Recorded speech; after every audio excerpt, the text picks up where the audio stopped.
IVM.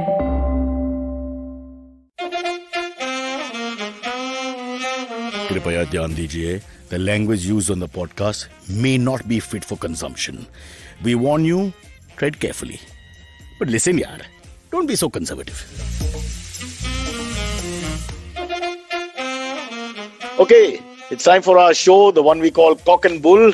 The version from Cyrus Says, which some people say is far more interesting, which is not saying much, of course. Sachin Kalbag, veteran journalist, award-winning writer, a person who has a following of 67 lakh people, 50 lakh of them being educated, will join us in a second or two. But first, I have my test, which I want to share with you. Not my COVID test that I keep to myself, failing every month. So what's the point of sharing that with you till I find the right provider who gives me the result I want? No, the test I'm talking about is your Deshbhakt test. Are you a Deshbhakt? And the way to prove this is very simple. Right now in Mumbai, as we are falling and dying, across India, in fact, not just Mumbai, Great Britain recovering. Okay, so pubs are opening, cafes are opening, parks are opening, theatres are opening. So their lives are coming back. The test here for all Indians with lots of money, like my friend Kunal Vijayakar is, are you going to then rush off to London while Mumbai burns? If you stay in Mumbai and face pandemic too, you're a Deshbhakt. If you rush back to London, you are no longer a Deshbhakt. This is my question. Let's see if anybody can answer that, because I've already met a couple of people who said they're dying to go back. Only the Boris Johnson restrictions with the COVID passport is a bit of an issue, which they're trying to sort out. But that kind of red tape between India and England is always there. And there's always a jugaad path that finds you in the place you want to be.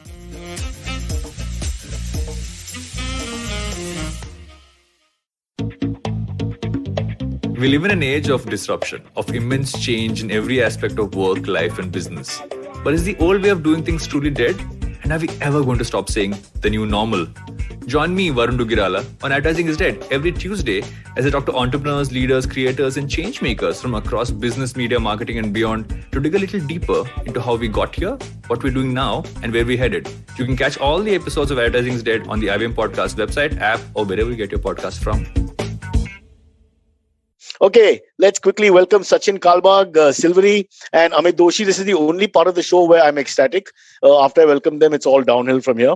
We're going to start, Silvery, with a very sad situation in India at the moment, where lockdown, which is not a full lockdown, according to Shri Uddhav Thackeray, I've not understood that still, is in place. Amit is all for it. I'm still very much against it. And Sachin Kalbag is the voice of reason, because he basically talks to infants like me every day on his podcast and deals with all kinds of philosophy when it comes to how to end this. End is the wrong word. How to just live through it, I suppose. Sachin. Yeah, so it's a policymaker's dilemma. I know where you're coming from, Cyrus. I mean, the last year's lockdown was terrible for everyone, right? I mean, we lost our jobs, we lost our salaries, we lost our livelihoods. People were dying on the streets because they were walking all the way thousands of kilometers back to their hometowns. And, even for the media, for instance, advertising was down, so people were losing jobs. Last time I heard, 22,000 journalists in India have lost their jobs. So it's not that, our sector is unaffected. So, I'm as affected as anybody else. So I think this time the policymakers' dilemma was very clear, how to balance the lives versus livelihood question. I think that was one of the reasons that the whole lockdown decision was delayed. There were multiple talks. In fact, the running joke in our newsroom was that this whole lockdown decision by Uddhav Thackeray was like a Nordic murder mystery. It goes on for 20 hours in all excruciating detail, and at the end you realize it's a neighbor who killed. So ultimately, we did get the partial lockdown, but it was not overwhelming or underwhelming. So it's somewhere in between. But I'm hoping that because this strain of the virus that we have this year is so virulent, that any stoppage of movement of people, any way that we can stop people from interacting, even if it's for 2 weeks, will help in terms of reducing the caseload. And not just in Maharashtra. I think the Maharashtra strain is a little more virulent, as we've seen from the various studies that we've read about. But this is now happening across the country. So my feeling is that various states will announce their own versions of a lockdown. Okay, just to not to be a picky for about details, but it's not 2 weeks, it's 18 full days. I did the maths on it because 14th evening to first evening, which is a bloody public holiday for 20,000 reasons, which takes you straight into second. So it's not 14, it's already 18, it's closer to 21. And so, hasn't the horse already bolted? Will it make sense to have a lockdown now? We've already got the numbers, astronomical sort of numbers being generated. Isn't it a bit too late? In which case, all we're going to do is suffer more economically and otherwise. Well, what do those numbers multiply?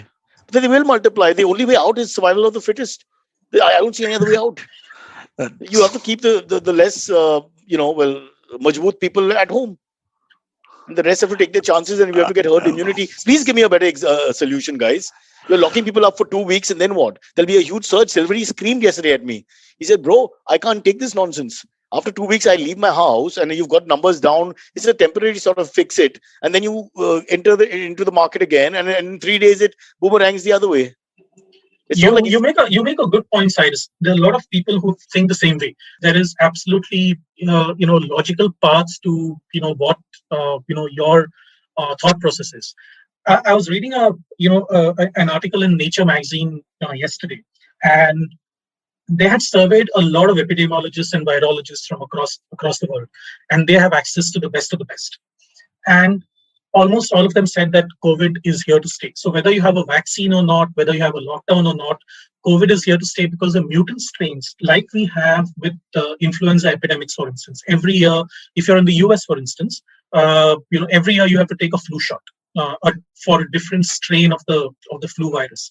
So the COVID is, now of course, I'm not getting into the scientific detail because I'm not a scientist, but from what I understood is that the mutant strains, the strains will keep mutating, through the years, and COVID is not going to go away. I think policymakers and public healthcare experts and the government will have to sit together and say, how can we resolve this in the long term? There are short-term issues and there are mid-term issues, but what happens to my daughter, 10 years from now? What happens to our children or grandchildren 10, 20, 30 years from now? Those are the policies that we need to start thinking about now. We have already lost a lot of time.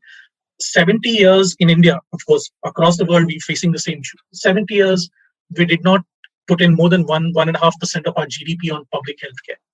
And the result of ignoring public healthcare for the last so many decades was seen in the last 1 year. And we're seeing it even now. And this will continue. It's not going to stop, right? So the only way that we can protect our children, apart from all the other issues like nuclear crisis and climate change and water disappearing from the face of the earth and all that, there are some immediate concerns like the virus.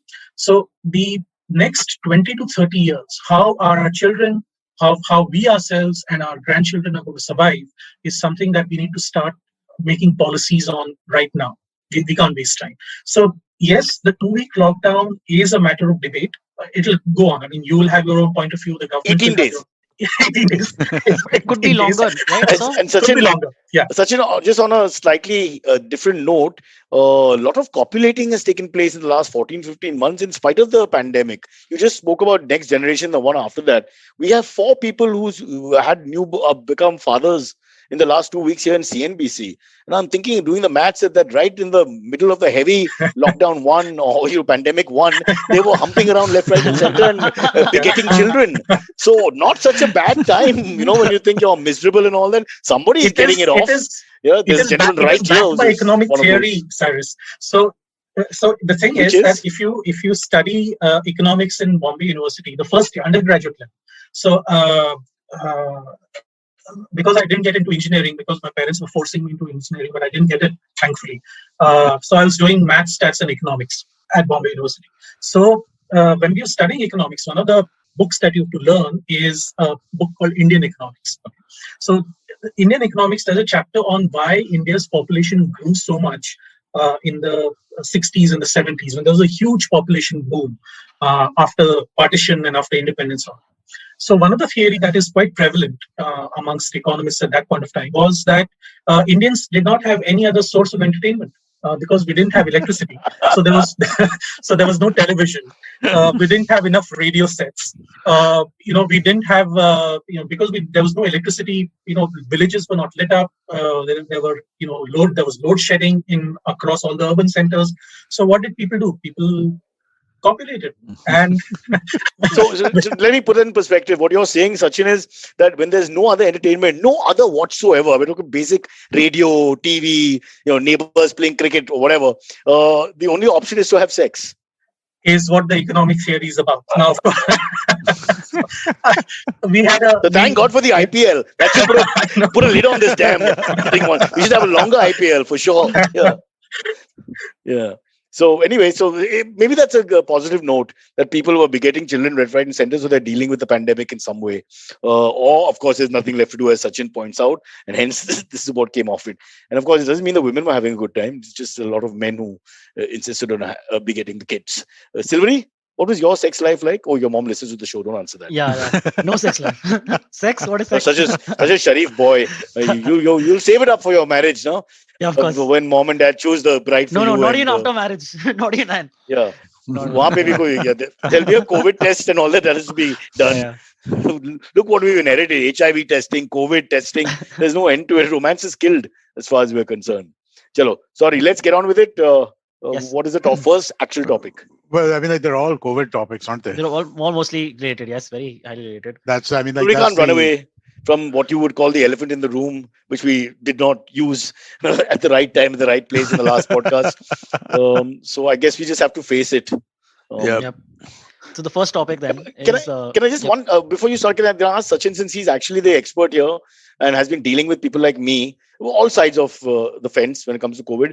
What about the fact that, Sachin, a lot of people just keep sending research out, but they don't actually research it themselves. They've forwarded WhatsApps and things like that, where they just come up with a figure, just come up with a statistic. And very often, I think, that's also very dangerous, isn't it? This half information that you just push forward all the time.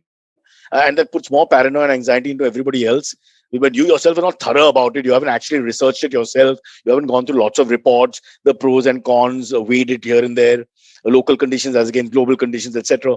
Generally, just a simple WhatsApp forward, and it just got a tone of doom on it, and it goes into the universe, and there's more anxiety. Yeah. So I've been telling people, through my other podcasts and through my writings, editorials, and even just simple WhatsApp conversations, the misinformation pandemic is actually worse than the original pandemic that we're dealing with.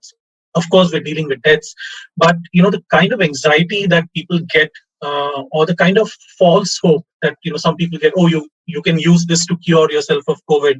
You can do this to prevent COVID from coming. The virus doesn't think like that, right? I mean, the virus doesn't even think. It has just one purpose in life: to procreate and mutate and preserve its DNA is the wrong word, but preserve its DNA for forever. So that's why it keeps mutating. So the virus doesn't read your WhatsApp messages. So I keep telling, at least the one change that I've seen in the last 1 year in my family groups and my friends groups is now, instead of just forwarding it, they say, "Sachin, is this true?" And that's great, actually. Yeah, and they that's great progress, I think. They put the pressure on him. Yeah. Well, that part sucks, right? But at least, there is a thought before the forward, right? That, hey, there is a kind of speed breaker that comes on, which is not there in my family at all, right? Yeah. I mean, I just get ton on the family groups. You just get Amit, all you'll the nonsense notice that in the world. along with the forward, they have their one bit of information, which is, guys, watch out, and then pass on this thing, guys, this just be careful.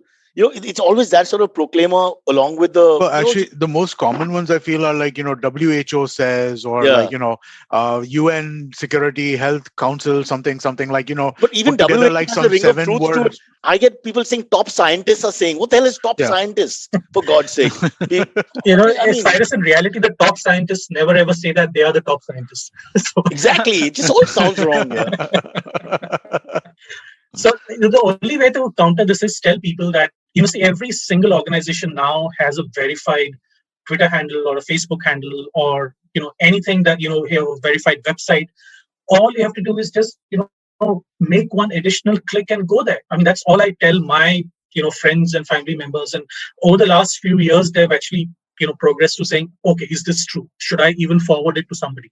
So then I have to counter that. So which is why I was telling Amit, prior to the recording, is that, half my day just goes in busting all those myths because I'm so afraid of wrong information being forwarded that people get scared. A therapist friend of mine, and he's a secretary of the Bombay Psychiatric Association, Dr. Milan Balakrishnan. He works from morning till late night, dealing with anxious patients, people who are troubled by all this information, negative information that is coming in. Journalists, we have to deal with this from 7 in the morning till 1 o'clock at night. Not even that now, it's a 24/7 news cycle. It's just impossible to separate your real life versus the COVID life. I don't know how you guys deal with it, because you are even under greater pressure for deadlines. I follow the government directive, which is 7 a.m. to 8 p.m. Don't do anything before and after that. I don't want to upset the government, whatever happens. Just within the white lines. Always play within the white lines. Yeah. Anyway, I think that takes care of the misinformation. Talk to Sachin. Sachin uncle will answer all your questions and hopefully clear the path. Yeah. Silvery, what is in our actual formal kitty? Yep. All right. Let's begin with the topics. First is the Kumbh Mela, as you all know, is going on right now. The third day of the Kumbh Mela saw the largest number of people, close to 31 lakh people at the Kumbh Mela, basically. More than 1,000 of them have tested positive for COVID. And even then, the Uttarakhand CM said that they won't cut it short. They won't cut the Kumbh Mela short. It'll continue till all the days are supposed to continue. One second. First, put in perspective. 1,000 have tested for positive because very few have been tested in the first place. Exactly. Okay, so that's not an actual number. That's a number that is available. Correct, which, as you say, is bad enough. 1,000 should be closed down immediately. Yeah, 1,000, but in 31 lakhs, already even those 1,000 people have spread to so many more people, obviously.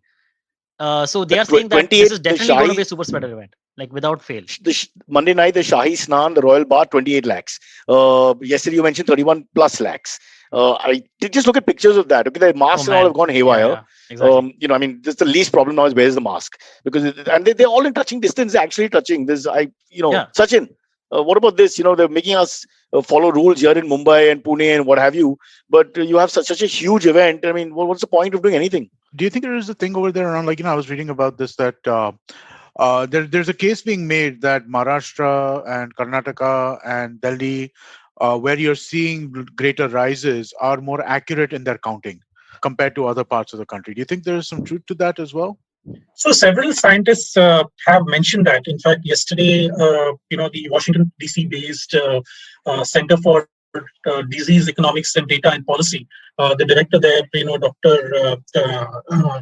Ramanan Lakshminarayan, was clear about this. He said the number of policy bottlenecks and the testing bottlenecks that India has, this is of course not verified through actual data, but this is what his studies show, is that India is underreporting by about 30 times.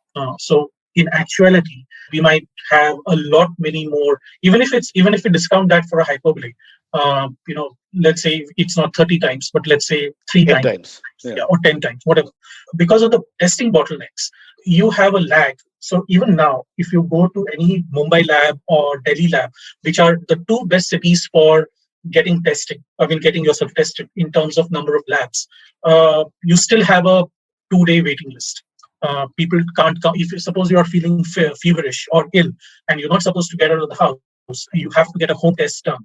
You have a 2 or 3 day waiting list. By that time, the doctors have to decide whether to start the treatment or not. They're not sure of the diagnosis. In Lucknow, where the testing labs are not even up to scale, you have a 5-day waiting list. Many private labs have even stopped, testing right now.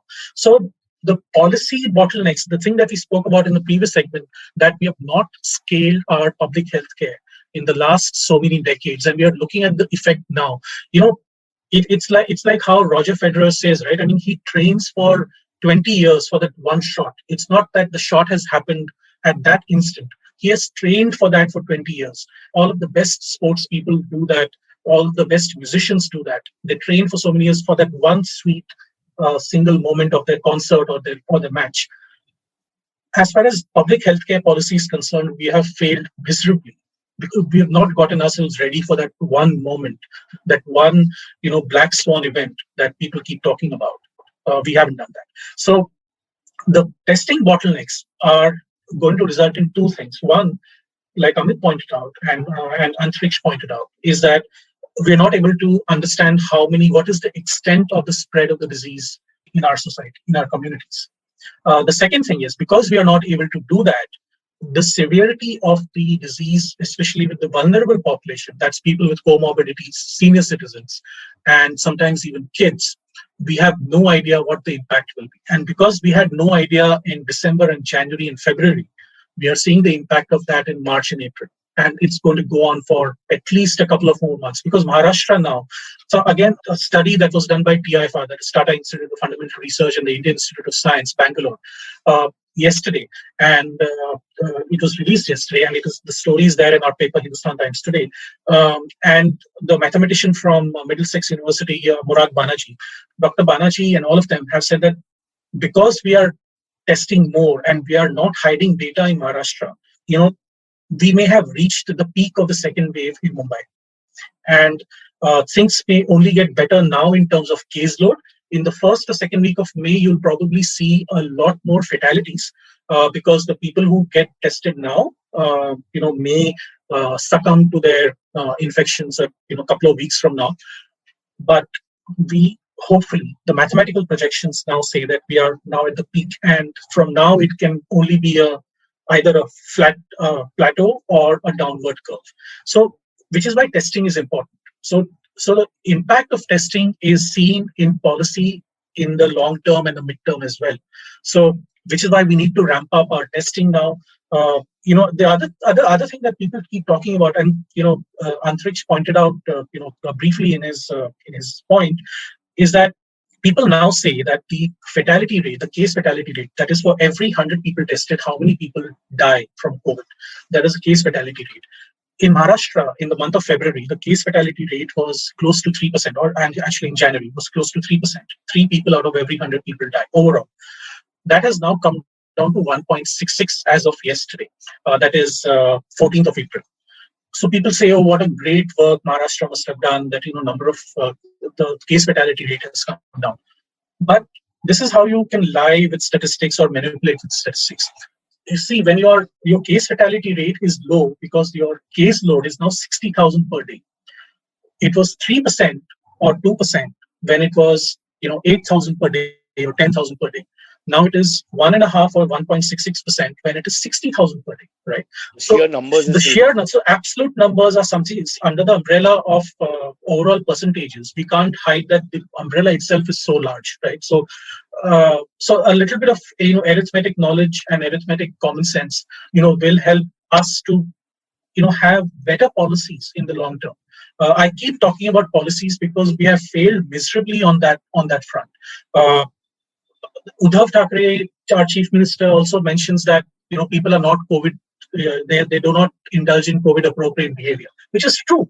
I mean, if you go to the market, if you go to the beaches, now of course the beaches are shut, but when you went to the beaches, you saw literally thousands of people there at Juhu Beach or Chowpatty, not wearing masks, sitting together, and because those beaches are not the size of Marina Beach in Chennai, they are densely packed. So people are literally within halitosis distance of each other.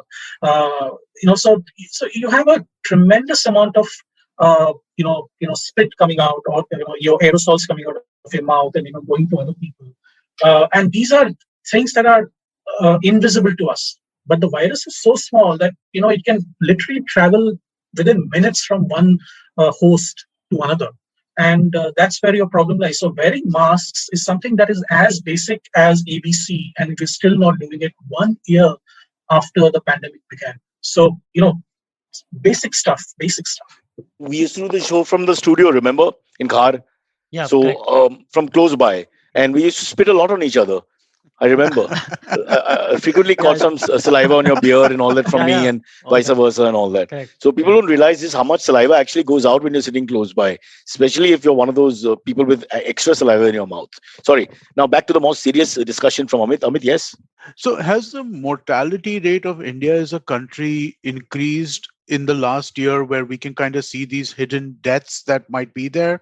Because it's always a question that I've kind of wondered, right? That I mean, we talk about we're not capturing all of this stuff, and if the infection rate is higher but the mortality rate has not significantly increased, then that means that we probably have more than 3% or 1.66%, a better rate than that, if that is the case, right? Because that denominator is higher.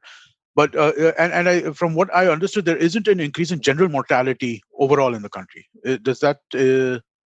In Mumbai, for instance, that is partly true, Amit. But in Mumbai, the BMC is one of the few municipal corporations that actually, captures all this data. So in October 2020, we had close to 13,000 deaths recorded in the month in Mumbai. The previous year, we had 7,000 deaths. So where did these extra 6,000 deaths come from? So that is a question that healthcare experts need to ask first. And if Mumbai has those many excess deaths over last year, and the population hasn't changed much, which means that there are so many hidden deaths that we are not aware of. Last year, if you remember, in the month of May, the BMC, like many other municipal corporations across the country, had taken over 80% of all the private hospital beds for COVID treatment. And it still continues to a great extent, which means that people with other issues, dialysis, kidney issues, heart issues, cancer, any kind of infection, were not given the same kind of treatment because this was a public health emergency. It still is, but at that time, when we were not able to figure out what exactly is wrong, and we were just still evolving in our knowledge about COVID-19, it became an emergency, public health emergency at that point of time. So, all the doctors were transferred to the COVID ward. My father's, diabetologist was also transferred to the COVID ward. Kidney specialists were also transferred to the COVID ward. So, what happens to all the people who are not who had other comorbidities but had no access to hospitals at that point of time? So this question is something that again goes back to our medical education. Do we have enough doctors? We don't have those many doctors as the United Nations or the World Health Organization prescribes. We do not have enough police inspectors and police personnel that the United Nations prescribes. So we are, although the numbers are huge, here is where again the percentages and the ratios come into play. Although the numbers are huge in terms of doctors in India, the population is so large that you still have very few people per thousand. And a lot of those very few people per thousand are concentrated in the urban areas. So your B towns and your villages rarely have even a primary health center that can take care of. Forget about everything else. The RA area in Goregaon East in Mumbai, which was the center of the controversy for Metro last year and continues to be, has multiple villages within it. They're all tribal villages. There are about, close to 100 tribal villages, or perhaps more than that. I may need to be corrected out here. Can you tell me how many primary healthcare centers are there collectively for all of them? One. I'm going to guess the answer. There's one. Cyrus is right. There's one primary healthcare center. And this is in Mumbai. I mean, Jawhar, which is 80 kilometers away from Mumbai, is the malnutrition capital of the state. There are more malnutrition children in Jawhar Taluka in Thane than in any other district in Maharashtra. So these are the kind of stark realities that we need to face. So which is why I go back to the policy making. I think that we didn't ramp up enough of our public health care for so many years that we're seeing the effect right now. So we better start working, right now. So when you're talking about excess deaths, it also means that we're not capturing data, enough. We're not capturing data properly. Last year, the BMC again forced all the private hospitals to submit their mortality data directly to the BMC, which is when the whole data capturing actually started. Until then, people were not even capturing that data. So simple things like that, like data capturing. So if you go to an American public healthcare website, let's say the CDC or the National Institutes of Health, you'll probably there's a different section for all the data. It's publicly available. Now, today, if I ask Cyrus, and Cyrus, you have greater access than most common people. Amit, you have greater access than most common people in Mumbai. If I ask you, Cyrus, within the next 30 seconds, can you find me the BMC bed availability dashboard for COVID? Will you be able to find it for me? Yeah, but that's because Chahal is a personal friend, but otherwise it would be difficult. Exactly. I accept that. Yeah. But I just have to pick up the call and call the BMC. Exactly. That's why I said, I mean, you have greater access than most, right? But if I am a person from Andheri East and I need a bed, I need to understand, which hospital to go to. I don't have access to that. I don't have public access. We had one of our team members he lives in New Bombay. They had to take him to Dombivli to find a bed, and it was because somebody knew somebody. And it's like, you're right. I mean, like, there's no clarity on any of this stuff in terms of, like, what to do if you are feeling unwell, right? And also, the thing you brought up earlier, right, the delay in testing and stuff like that, that's exactly what happened to him. Yeah. Right? I mean, like, he was feeling unwell at the end of last week. Over the weekend he deteriorated, and on Monday he didn't have a test, but they were like, we need to take him to the hospital. Yeah. And yeah, I mean, like, and these stories are common. These are not uncommon stories today. I mean, you open Twitter today, Amit, and you will see almost every tweet saying, "I need plasma, I need remdesivir, I need this blood group, I need a bed, I need an ICU for my father, I need an ICU for my neighbor." Uh, it's horrifying, and at the same time, you feel helpless because in my newsroom, for instance, at least 6 people have tested positive, and how do I even bring out a newspaper in such challenging times? And it's not just in Bombay. I mean, Delhi yesterday had 17,000 cases. How does any city deal with this kind of explosion of a particular epidemic? So yes, testing is the first part.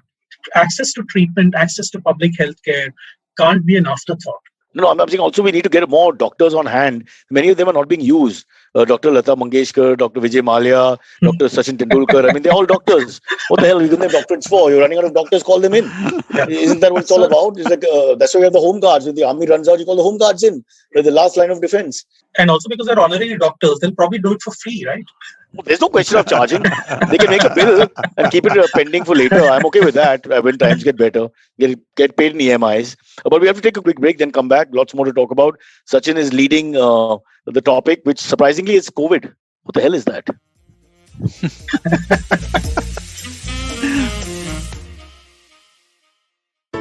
This IPL season, stand a chance to win 100% cashback on Cred Power Play. Just pay your credit card bill via Cred during the Power Play overs. It's as simple as that. If you win, your name and face will be projected in stadium and shown on TV. We'll touch up the face to make you look good. I would have killed for a deal like this. In fact, I'm going to do it myself. Download Cred, pay during the Power Play overs, and you will be the greatest Indian of all time. Okay, we're back. Silvery? Yeah, I had a question. Yeah. So there are these reports that keep coming out about some states misreporting, underreporting on purpose. Is there any truth to that? For fear official byline for fear of a defamation case, I don't know. But see, like I said, there is testing unavailability. So if you go to a B town in Bihar, for instance, or Uttar Pradesh, or Orissa, or West Bengal, or Chhattisgarh. Chhattisgarh is, one of the hotspots now. If you've seen the numbers from Chhattisgarh, they're horrifying. How do you get all those people to come to an urban center to test? People in Maharashtra, for instance, because in Western Maharashtra, Satara, Sangli, those areas, because there are not enough testing labs, they have to come to Pune to get themselves tested. Just remember that last March 9th, when Maharashtra got its first case, again, a couple from Pune, we had just one lab, the National Institute of Virology in Pune, which was testing. Today, we have more than 1,000. And a lot of them are concentrated in the cities.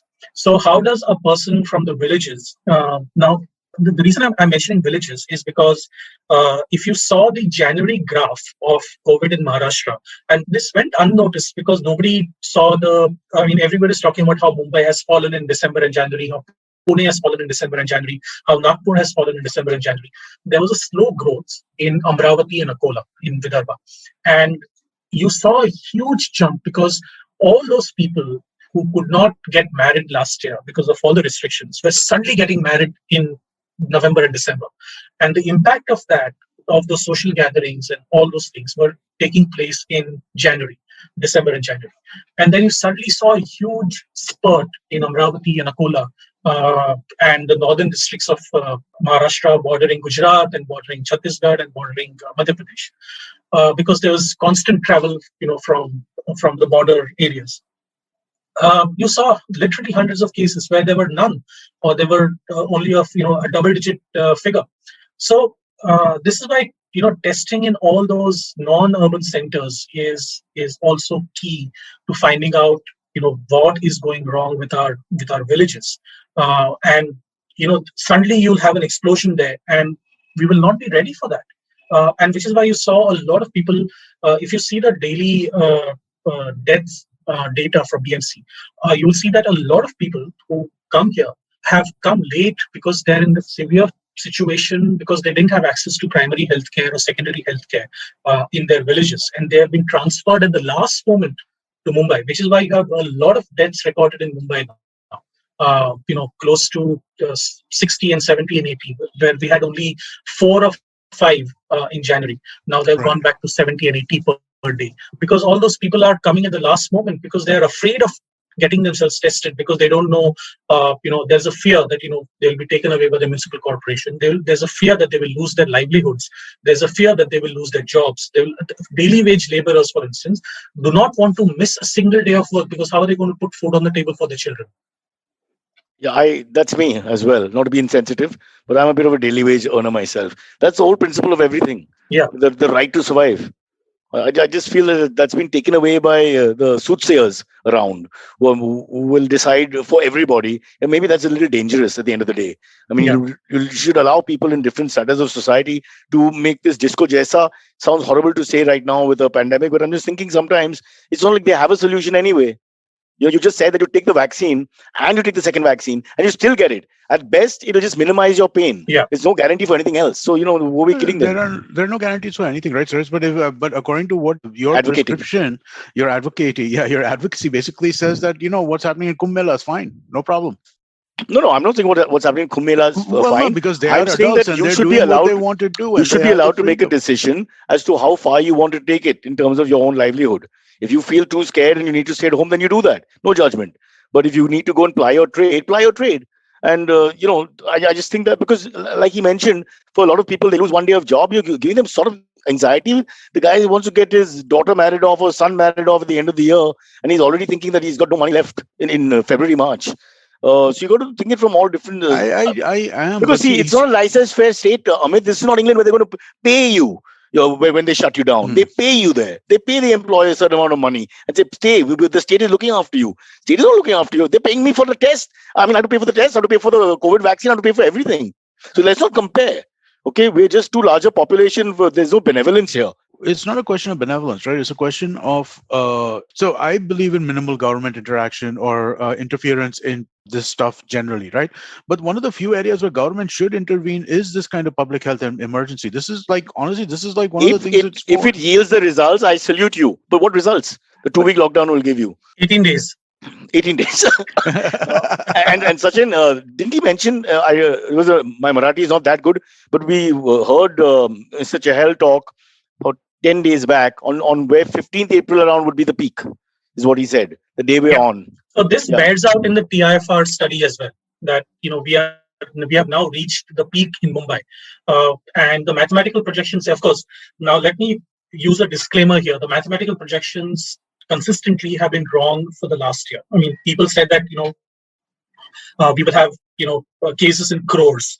We will have deaths in millions. We haven't had that. Thankfully, we haven't had those deaths. I'm again assuming that all the deaths are accurately reported from across the country. Maharashtra, for instance, records right now anywhere between 250 and 280 deaths per day. Now, one death is one death too many for anybody, because, we may look at it as stark numbers, but the fact is that every family is losing, someone or the other, and someone or the other who's either a breadwinner or a sickly child. I mean, it doesn't matter who you've lost, but you've lost a family member. So if all the death numbers are accurate from across the country, then we have kind of avoided, a death Armageddon, so to speak. But at the same time, we have lost close to 180,000 people now across the country, right? To just one disease, just COVID. We haven't had, there was an HIV emergency in the 90s, the late 80s and the 90s. We haven't lost so many people to HIV. Cholera and malaria comes back every single year, but we don't lose those many people every single day to malaria in Mumbai. I mean, we're losing 70-80 people to COVID every day. We're losing about 250 to 300 people every day across Maharashtra. We're losing close to 1,000 people every day across India. And that is something that is, unforgivable. It cannot be tolerated at any, point in time. So to come back to your question, I think a lot of emphasis needs to be given in terms of getting people to the hospital first. I mean, everything else, your Ayurvedic, your homeopathy, and everything can come. Please bring that later. Whatever faith that you have. I mean, I don't believe that homeopathy works, but a lot of people have faith in homeopathy, for instance. So Faith is the right word. That's the only thing you can have. Yeah. You can't have So, I mean, there is no scientific backing to it. But exactly. if you get a person to go to a physician or a person who can give you accurate medical advice, that's the first noblest thing you can do to yourself and to your family. Because, you're going to, I've heard of cases where people have ignored their initial symptoms, and within days, within hours, their oxygen levels have plummeted from 95, 96 to 78 and 80, and they're unable to breathe. And by the time it's too late, and I can say that from personal experience. I mean, I had a brain stroke in 2016, and if my colleagues hadn't taken me to the hospital within an hour, I would have died. My colleagues actually in the previous newsroom that I was working in, actually lifted me and took me to the hospital without even waiting for the ambulance. We reached on time. The diagnosis was done on time. The surgery started on time, and it was like all the planets are aligned to keep me alive. But it doesn't happen with most people. It doesn't happen with people who do not have access to healthcare close enough that even the time from your house to the doctor's place may be fatal for you. One of the most interesting studies that was done, actually, Mr. Chahal will, will talk to you if you have a chat with him whenever you can. Last year, the BMC data showed that a lot of people in COVID care centers and hospitals were dying between 1 a.m. and 5 a.m. And so everybody started discussing, why is this happening? And people realized that between 1 a.m. and 5 a.m., those people who were severely affected with COVID and they did not have urinating facilities at their bed had to stand up and go to the nearest bathroom. And that walk, just that walk from the bed to the bathroom, it could be 20 feet, it could be 30 feet, depending on the size of the hospital or the COVID care center. That walk of 20 feet, 30 feet proved to be fatal. And which is why a lot of people started getting breathless by just walking those 30, 40 feet. And by the time they came back, after relieving themselves back to the bed, it was too late. Can you imagine the kind of severity we are facing for our patients when they can't even go to the bathroom to relieve themselves? It is that bad. I mean, people have to realize that wearing masks and social distancing and hand hygiene is so basic that it will literally save your lives. And we don't want a situation where even a simple basic human thing like going to the bathroom proves fatal for you. So after that, Mr. Chahal, God bless his soul, he actually installed CCTV cameras in all the COVID care centers. He ensured that there is a nurse available for one nurse for every 4 beds or 5 beds. So that became policy. So we're learning from this, but I don't know whether we're learning fast enough to save enough lives. I'm sorry I went on a rant, but this is what... we've got AMAs to do, and Cyrus has got to leave soon because it's his shoot day. But I have one question for you, right? You kept bringing up the idea of or the fact that policy has failed us, right? Health policy. What do you think are the big prescriptions over here? Like big picture, like big things, like a couple of big things that you think they should do over there? So there are several prescriptions. I mean, it is not for me to decide what those prescriptions are. You study this stuff, you know it. Yeah. So I mean, we do. As a person who's been reading up on this and a person who's interacted with a lot of doctors and people, so the first big thing is that with whatever infrastructure that we have, we need to have multiple primary healthcare centers, and that could be in the form of a dispensary, that could be in the form of a primary healthcare center where there are nurses and doctors and maybe one surgeon or whatever. But at every point in time, I need to have access to public healthcare. So if you look at Cyrus spoke about England, the NHS is equal for a billionaire and to the beggar on the street. You may find it difficult to get an appointment with the NHS immediately. But the fact is that you can enter an emergency room in the NHS and in an NHS hospital in England without any fear and get treatment as equal as the next bed billionaire. So that is the kind of equality that we need in our public healthcare system. The second thing is that if you're looking at medical education as a whole, we need to have better policies in setting up medical institutes of at least national eminence, if not international eminence. We need multiple, medical education facilities like that. The third part is once you have those, primary healthcare centers and secondary healthcare centers and even tertiary hospitals, we need to have enough and more para or healthcare workers, apart from nurses, but also look at the parallel healthcare infrastructure. It is important because when you don't have access to immediate primary healthcare, who do you go to? What happens there? Is there enough para healthcare workers in your village or in your town, B town, in your urban centers to give me access to that? Like I mentioned in the previous segment, where do those people of RE villages, 100 plus RE villages, go to if there's no primary healthcare center? The nearest you can do is actually come out to the Goregaon East Western Express Highway, which may be about 10 or 15 kilometers away from where they live. So all those things need to be taken care of. But the first thing is invest more in public healthcare in our budget. And it's not just about paying doctors' salaries, because those are, but actually look at building up infrastructure at the most basic level. It's not just about building 10 AIIMS, centers across the country. It is not just that. It is about getting access to something which is just 3 minutes away from my house. Can I get that? So there are multiple prescriptions. I'm sure, a better public healthcare expert can come in the show and elucidate on all of this. But I think as a citizen speaking for people affected by this pandemic, this is the least we can do to save our citizens. Yep. And probably should have done and haven't done. So now we are playing catch up. But anyway, enough cynicism. Let's move on to the AMAs, Silvery. Yep. It's been a lot of doom and gloom. It's like the first 6 years of my marriage. The 7th year was very good because she went to South Africa for 6 months. But that's another podcast for another day. Yeah. Actually, somebody put a comment in that Cyrus is looking dejected. So hope that the week that wasn't shoot doesn't get depressing. No, but I'm also a minority fighting my own little small battles here. Anti-lockdown and this and that. So I'm letting Sachin make his point because he has a very balanced viewpoint about everything and is not rabid in any way. So which I think is half the problem we're having. People just settle on one side of the fence or the other and go on and don't explore actually as we should with our minds and reasoning to see what is really working rather than just take on information and say, that's it, we're going to die. Which we are going to. Existentialism has proven to be true. You live, you die.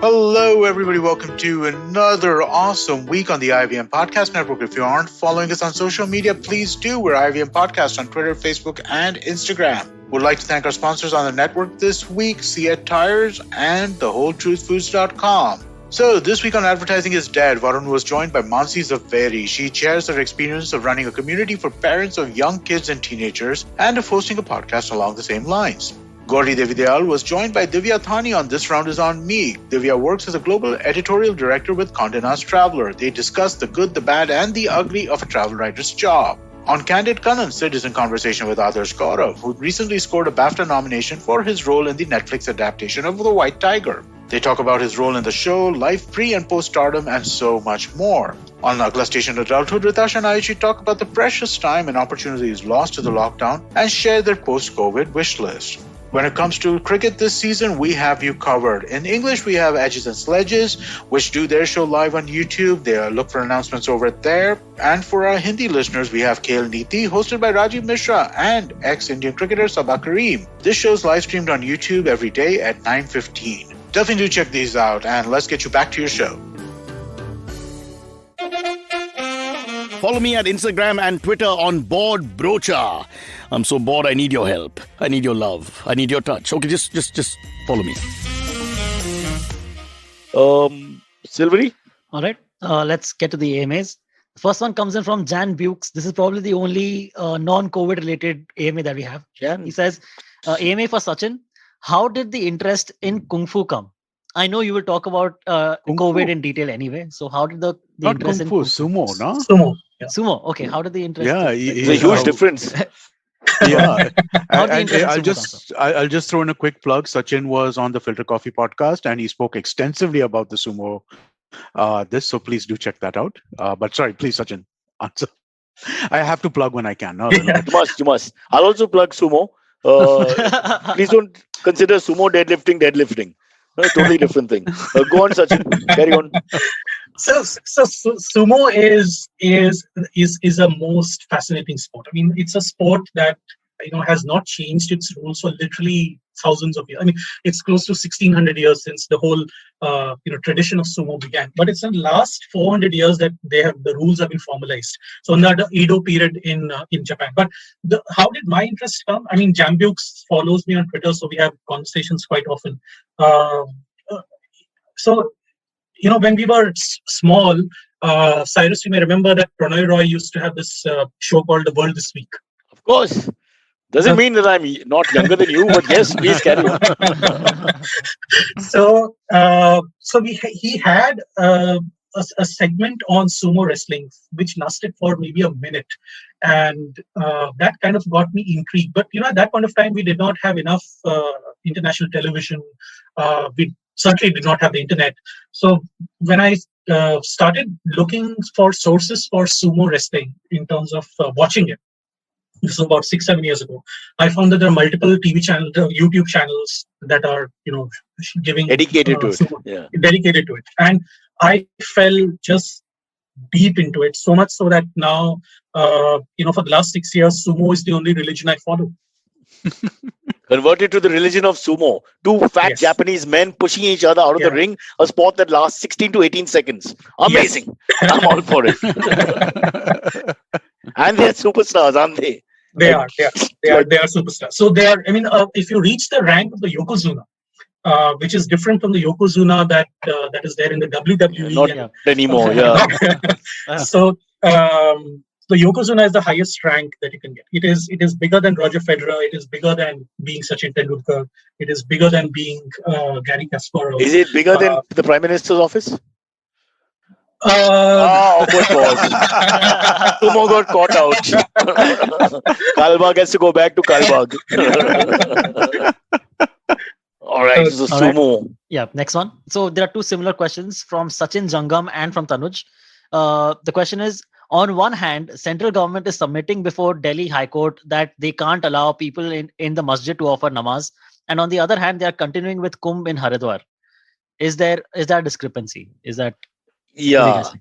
No, of course there is. I mean, but what happens in the courts, and this is some nuance that we need to have here. See, the Delhi government is led by the Aam Aadmi Party, and the Delhi government, makes a submission in the court about something, and the UP government or the Uttarakhand government allows something to happen in their state.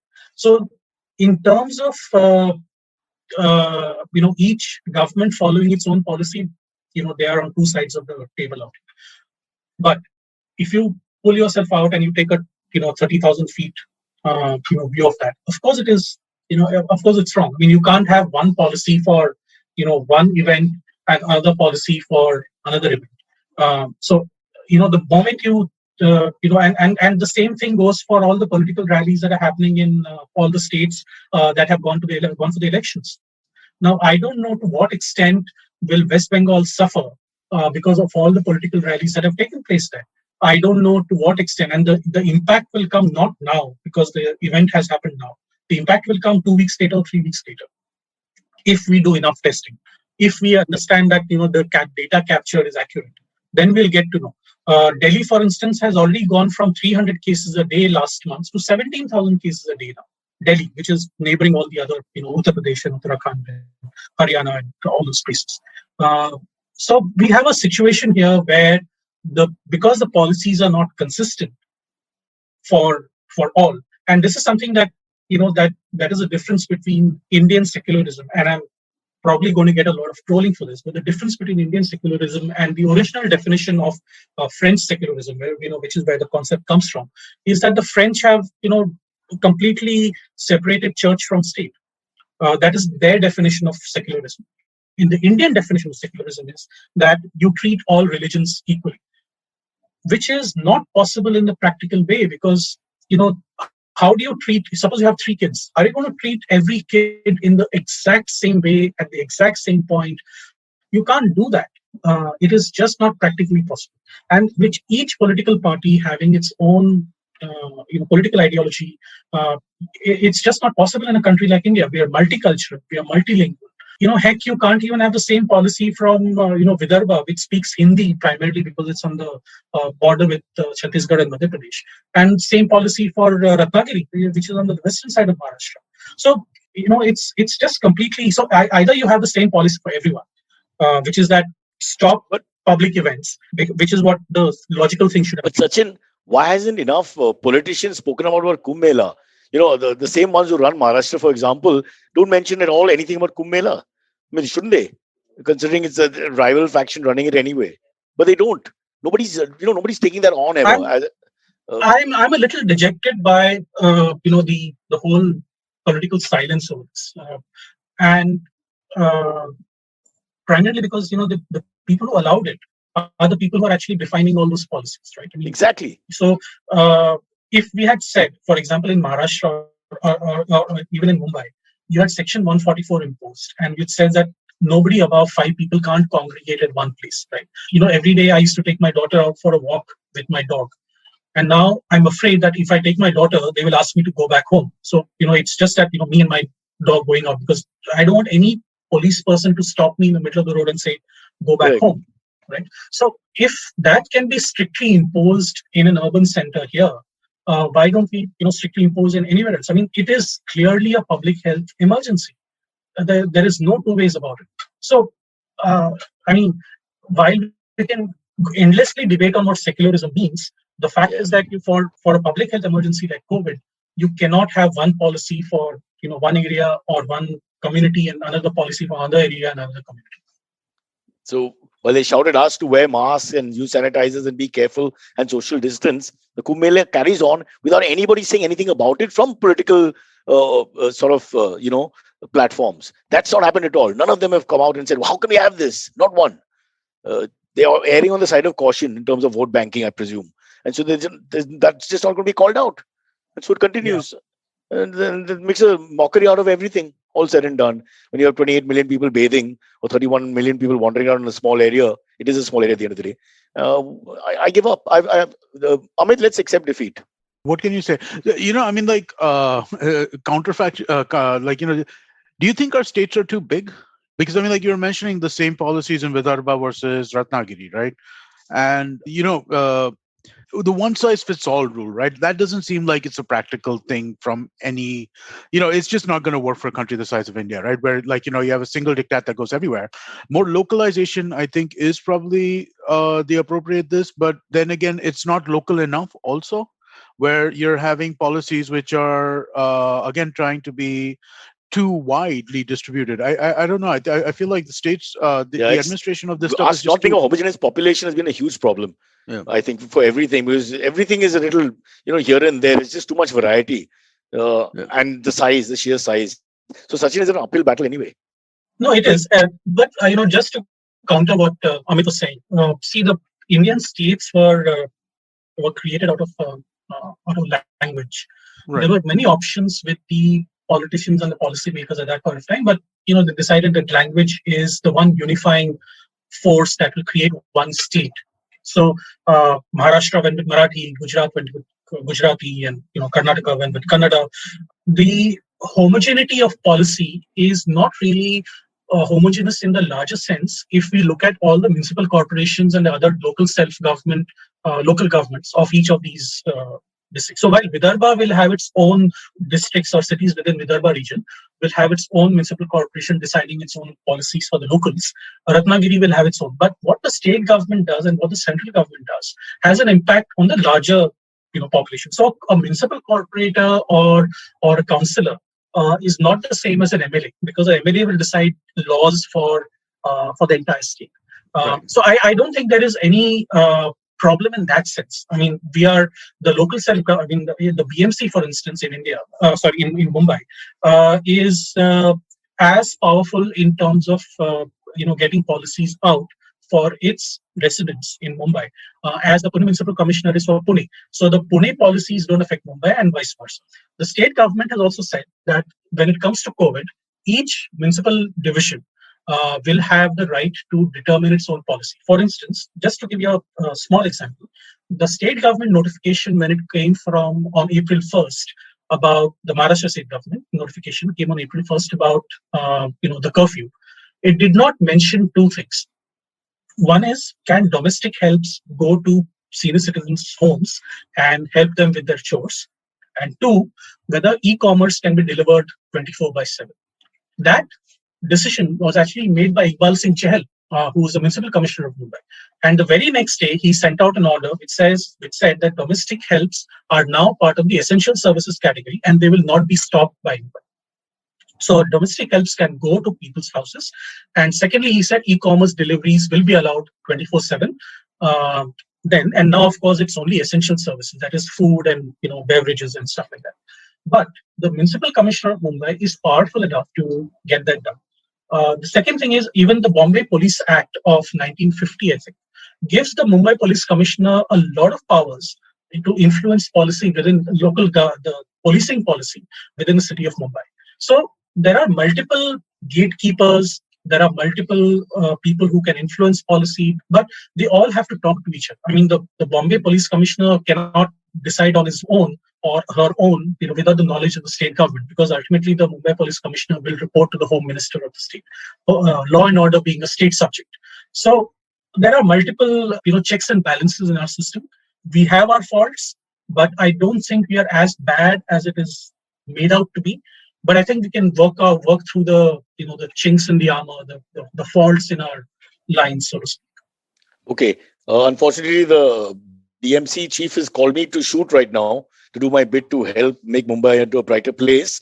So I have to stop here, Amit, Sachin and Silvery. Tomorrow we will make up for this dark episode with shady overtones of pain and brutality and violence. We will have a very silly episode planned, which Silvery has no idea yet about, right? We have Aisha Chinoy coming on tomorrow. Aisha Chinoy, who sent us a book, 25 copies of a book came over to me. Yeah, and correct. I've already started selling them online. Because Chahal has said that we can deliver things through e-commerce 24/7. Alternative livelihood styles. Very interesting. Thank you, Sachin, for depressing all of us, but in a nice way. I mean, it's not your fault there's a pandemic, for God's sake. Yeah. All right. We'll see everybody soon. In the meantime, returning to duty. Bye-bye. Bye-bye. Thank you so much. Bye.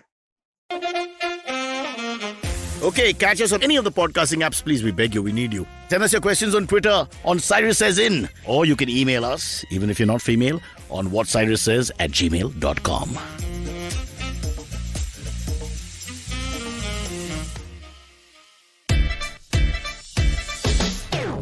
From uncensored and unfiltered chats with the who's who of the entertainment industry, I, Siddharth Kannan, bring you a very hardcore chat show called Candid Kannan. Tune in every Friday on the IVM Podcast app or wherever you get your podcasts.